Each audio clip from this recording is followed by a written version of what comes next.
So this is the squat. The main muscle groups used are the quadriceps and the glutes. The first thing that you want to do with a squat is have a nice strong base, okay? So you can see here that his feet are shoulder width apart or slightly wider, toes pointed slightly outwards. A good way to sort of gauge your base is if you get into a vertical jump position, that is your most powerful position. So that is the foot placement that you would like. As he goes down into the squat, we're going to see that his chest stays up, his head stays up nice and tall, and his eyes are looking above. A nice flat back, and the weight is going to be shifted back onto his heels. So if I ask you, Dylan, just to throw a few squats in. Perfect. So you can see the weight is staying back on his heels, his chest is staying up, his head is staying up.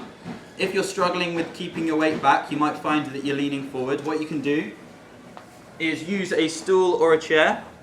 And what this does is teaches you the technique of sitting back into that squat. So if I can ask you to slowly squat down, bracing the core, you can see that he's sitting back and standing back up. So now if I remove that stool, he's practiced that movement, he knows the muscles that he needs to stand back up. So now if you replicate that movement again, you can see that he's doing the perfect squat. Okay, so a way to progress the squat and any exercise in general is obviously to add weight. Okay, so we've added weight to Dylan here. You can see that the bar placement is on his back. It's not on his spine, but as his elbows and arms are lifted up, that brings your traps up, the top of your shoulders. So the bar is actually resting on his muscles on his shoulders, not his spine.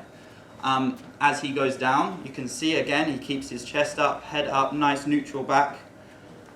Key point, as you add weight on a squat, you might find your knees come inwards, but it's very important to keep your knees out to keep a nice solid base. So if you can see Dylan go down now, perfect, good. You can see that his knees aren't going in, he's staying on the outsides of his feet, and he's doing a perfect squat.